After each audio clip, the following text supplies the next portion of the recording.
Seperti berita gosip. Yang membahas-bahas.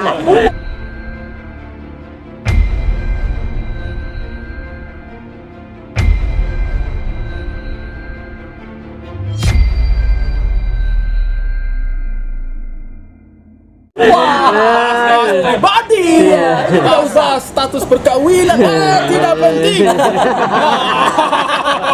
Kalian mulai bertanya pada diri sendiri, apa pekerjaanku ini tidak penting. Tapi kan bicara berita negatif selalu tuh gimana, Rik? Berita negatif. Berita negatif soal saya? Tidak pernah ada berita negatif soal saya.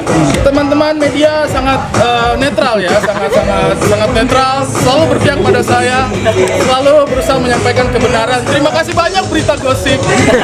Terima kasih banyak teman-teman media gosip yang sudah memberitakan hal baik tentang saya. Apalagi kan disenggol-senggol. Gak pernah. Teman-teman media gosip selalu bicara prestasi saya, film yang saya buat, selalu bicara tentang film yang saya mainkan. Tidak pernah berbicara tentang lingkup keluarga saya, tidak pernah. Sangat bijaksana kalian itu. Tapi kalau sampai akhirnya dituduh pakai ilmu hitam gimana Mas Ari? Baru saya puji-puji. Ada bagaimana deh? Kayaknya Nggak ada. saya nggak pernah Dengar dari mana ada berita itu? Perasaan nggak pernah dicetak, media online nggak pernah ada berita itu. ada pakai berita nujum. Anda jangan memberi berita baru dong. Dan itu sama mereka. Ternyata Ari Kriting tidak pakai ilmu hitam, pakai ilmu nujum.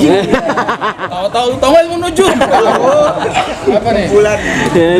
Kamu ibaratnya disenggol-senggol seperti itu soal perkara itu ya. Tapi Udah kamu sayang. Udah sayang dia. Udah pakai kamu, aku Kamu itu gampang. kan dengan Rising lari. buat kamu juga itu Ya kalau menurut saya sih, saya setelah bertahun-tahun kalian menulis berita-berita, membuat berita-berita itu kayak, ya udahlah, selama itu bisa membawa apa namanya ya. Sebenarnya tidak membawa apa-apa sih. Kenapa sih kalian harus mengejar berita itu? Rising nggak? Emang bener nih kalau nikah sama Indah pakai duku? Menurut Bapak benar nggak? Ini saya tanya nih, logika seorang jurnalis. Seorang jurnalis. Itu ada singkatannya Jujur. Nah, menggunakan nalar. analisa betul. Tapi risih nggak lu kayak dituduh pakai dukun, pakai ilmu hitam? Kalau abang dituduh ilmu hitam, risih nggak bang? Kan saya yang nanya abang Kalian nih. nulis itu kayaknya dia akan risih. kayaknya nggak mungkin gitu loh. Dianalisa aja, enggak lah. Kalau risih juga enggak lah. Maksudnya ya udahlah. Kita kan nggak bisa mengatur apa yang orang ingin sampaikan ya. Jadi kalau saya sih santai aja. Suka baca-baca juga nggak bang beritanya? Hah? Suka baca-baca juga beritanya? Baca, kalian nulis itu baca, orang tag ke saya. Nih bang, baca nih. Wah, saya kadang-kadang baca. Penulisnya siapa nih? Baca, kenapa? Tapi kalau lu dibanding-bandingkan Gimana nih? Apa? Kira menghadapinya gimana bang?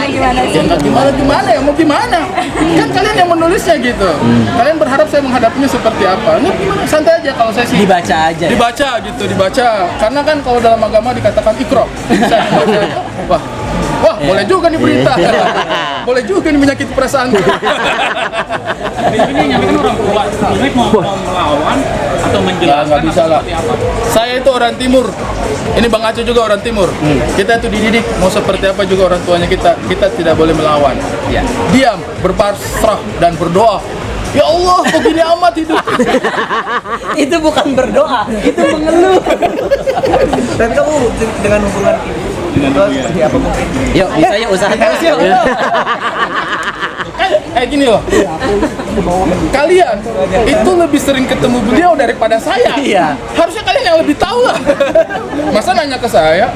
Harusnya kita Kalian yang nanya. Iya. Gimana hubungan saya dengan beliau? Menurut kalian? Nona mau ikut nggak Nona? Siapa tahu Nona daripada ketawa-tawa di belakang. Yuk, Bang Ari aja wakil. Ayo Mbak Indah, ditungguin nih Mbak Indah. Kayaknya terkesan apa ya, kurang serak atau kurang apa gitu terhadap Ari menganggapnya seperti apa yang akan dilakukan oleh Ari agar bisa diterima oleh ibunya Indah dan menjelaskan kalau menikah dengan Ari itu baik-baik aja dan bahagia dengan Ari. Nah itu Ari apa yang akan dilakukan ke depannya? Pertanyaan bagus. Tapi sebaiknya tidak ditanya. Bagus sih. Saya sudah berusaha. Kalau menurut saya sih kalau menurut saya sih yang namanya anak itu pasti akan selalu melakukan yang terbaik dan akan selalu berbakti ya. Iya. Gue berasa kuasa hukum tuh. Dia ditanya gue di sini, gue ngebelain ke kuasa. Udah ya, nanti berkasnya saya kirim.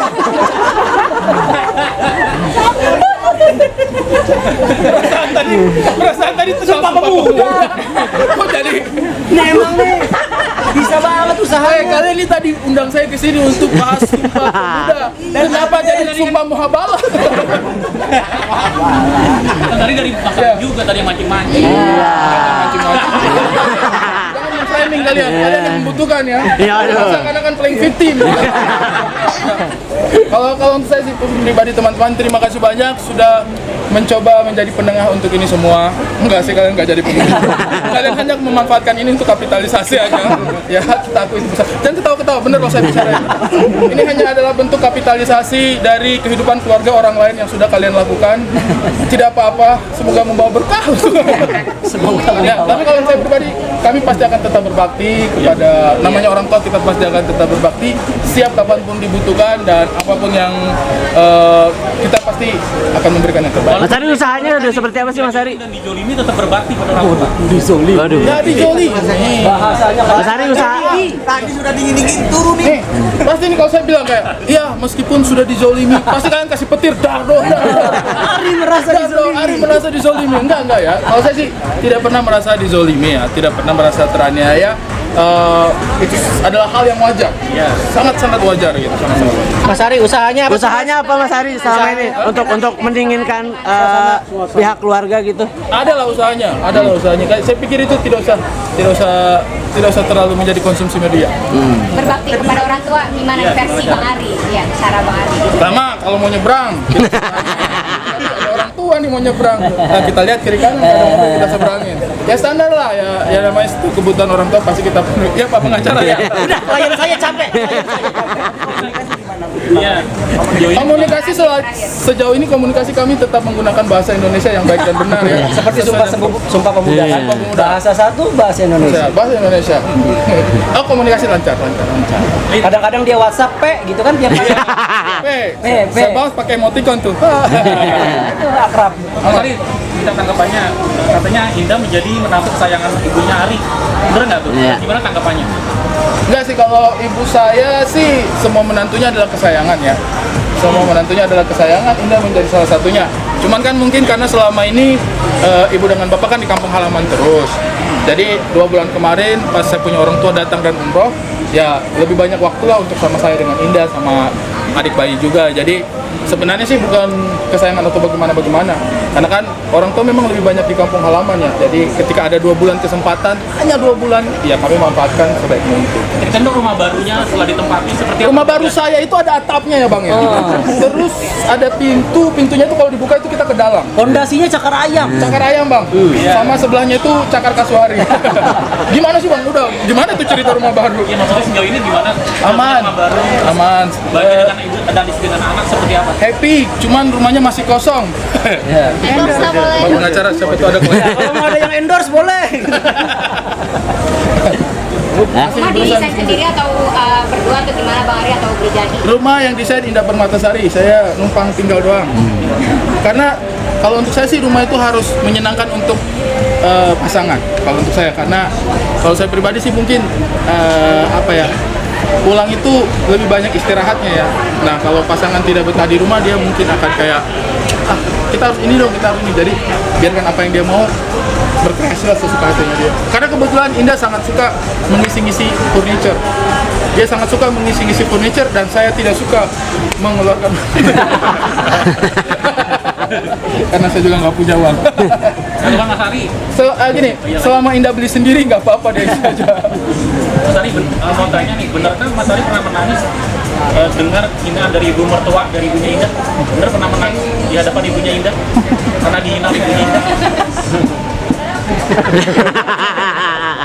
Ini jawabannya ada pilihan ganda nggak? Saya diam begini dia pasti merasa kayak, nah kena nih. Oh tidak Itu kok. lebih enak diisi peti lebih enak itu. Kena nih. Kena nih pertanyaan kita nih. Enggak. Itu tidak pernah saya ambil hati. Bukannya tidak mau menganggap serius juga, tetapi karena kita ya kita merasa sudah berusaha, kita berusaha di jalan yang benar, di jalan yang baik juga, tujuan kita baik ya. Kenapa kita harus sakit hati untuk hal-hal seperti itu? Ayo dah, yuk. Kak Indah, dikit dong Kak Indah. Semua pemuda, Kak Indah, semua pemuda. Ya, semua pemuda. Pemuda.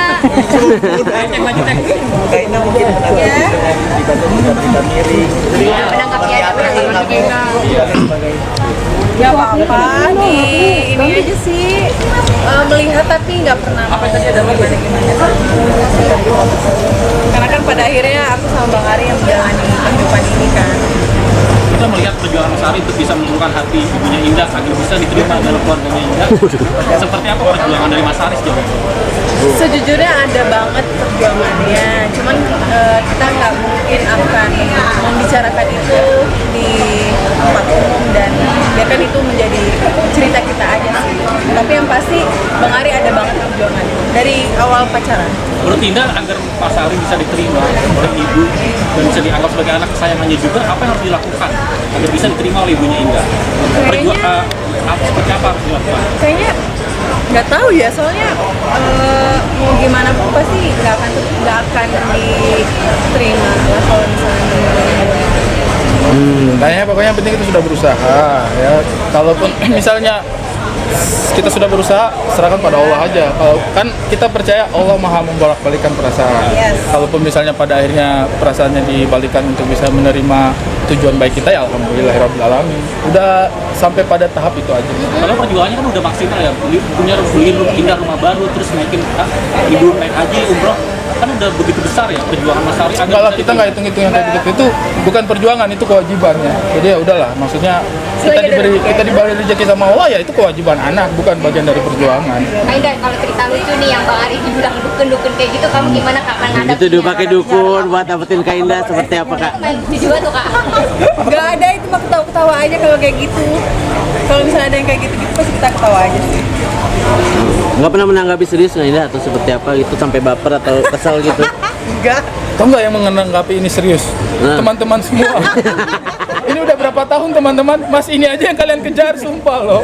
Ya, enggak. Bercandain aja. Oke, terima kasih banyak teman-teman. Terima kasih. Kak Indah.